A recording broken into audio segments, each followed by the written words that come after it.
Algo muito estranho aconteceu. Eu desembarcava de uma nave espacial e tinha que explorar um planeta desconhecido que de início me pareceu bastante evoluído, pois todos entendiam o meu idioma e eu entendia o que todo mundo dizia. Era sem dúvida um aparelhinho que traduzia tudo instantaneamente e que todos usavam como se fosse um relógio de pulso.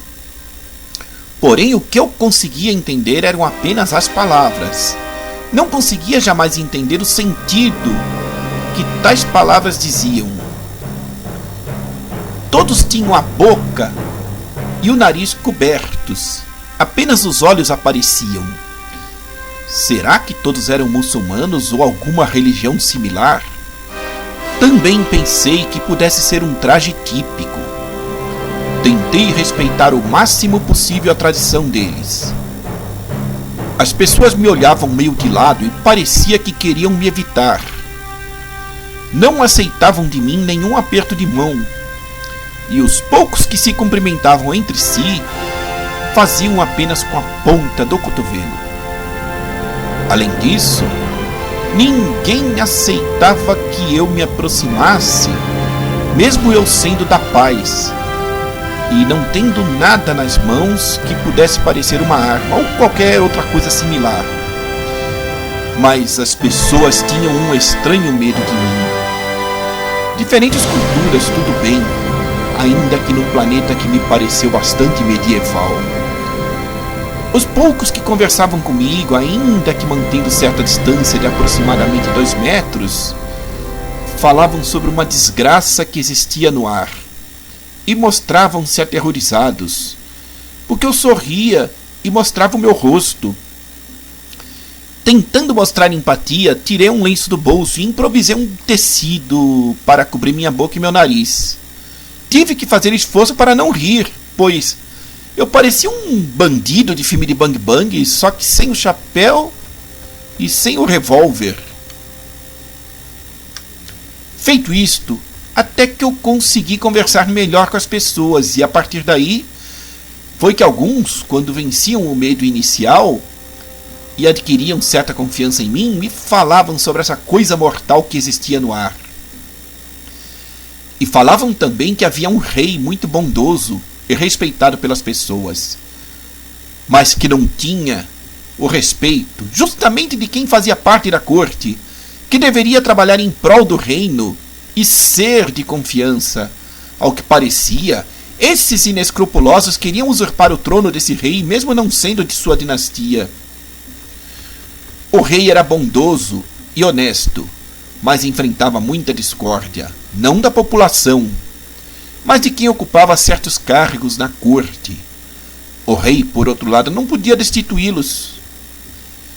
Era o que eles me diziam com certa reserva e desconfiança.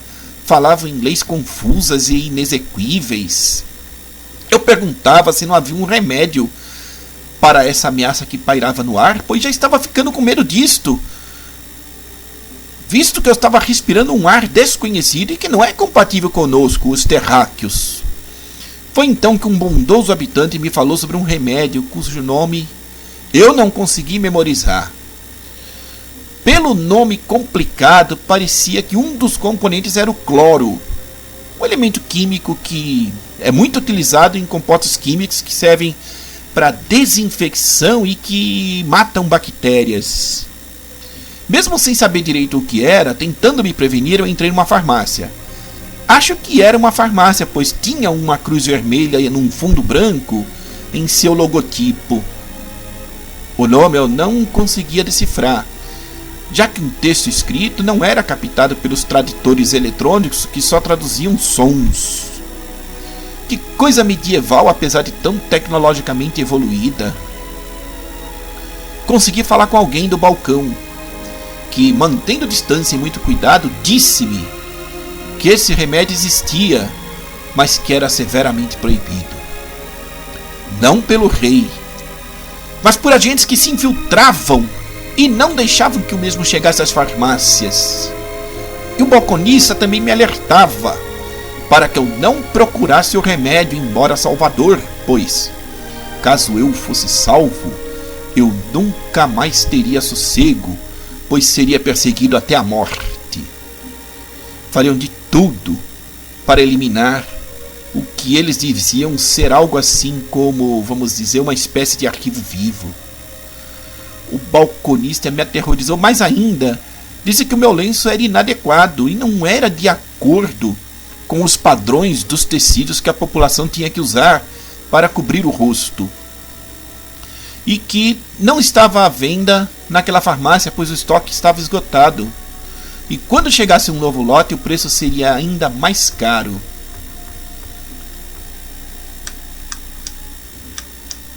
Dei tchau e fui embora. Mas o balconista de bom coração ainda me chamou e me alertou para que eu não perambulasse nas ruas. Recomendou fortemente que eu ficasse em casa.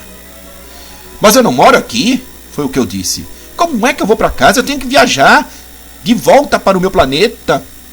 Com um cara de espanto, muito estarrecido, ele perguntou como foi que eu havia conseguido chegar àquele lugar. Com tantas barreiras que estavam fazendo para impedir a entrada de forasteiros. Desisti da minha exploração, tive medo. Fui de volta ao encontro da minha nave espacial. Eu sabia onde eu havia estacionado a mesma. Mas cadê? Não mais a encontrava.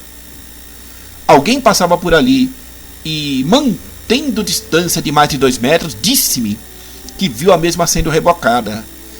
E me disse que havia um número nela que os operadores do reboque haviam conversado entre eles, que não estava de acordo com o calendário.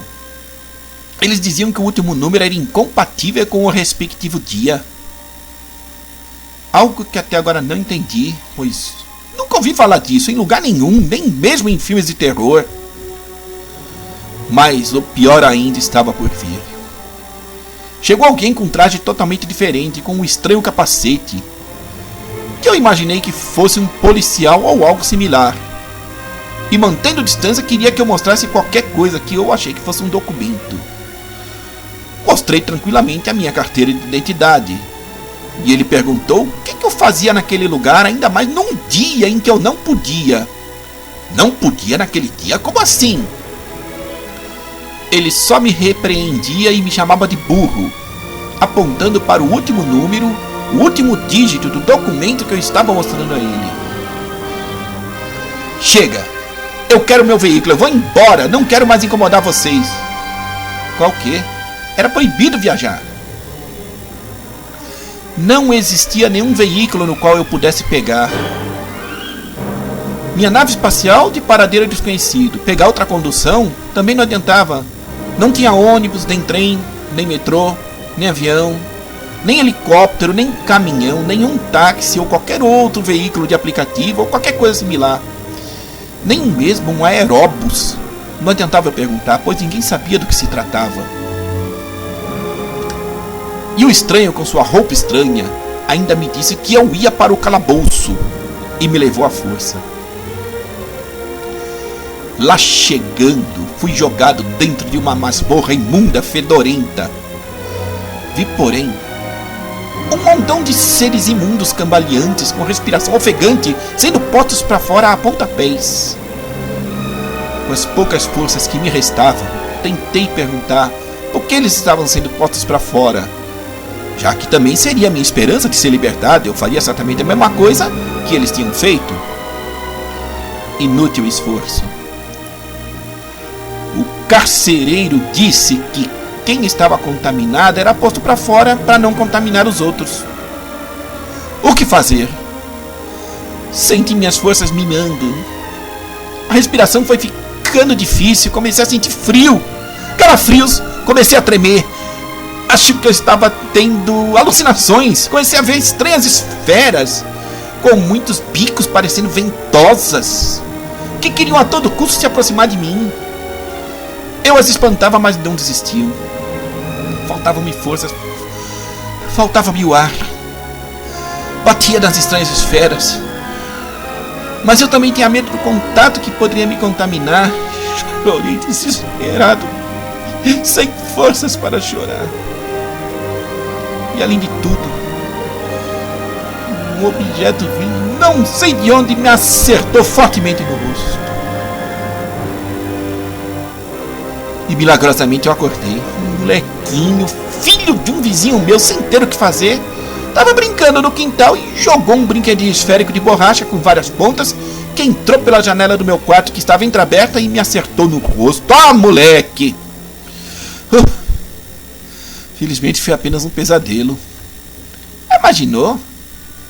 Se algo assim um dia acontecesse no planeta Terra, e pior ainda, como seria a reação de certos políticos corruptos, demoníacos, querendo conspirar contra os poucos políticos honestos que ainda existem? Ainda bem que foi só um pesadelo. Eu vou sair para tomar um ar.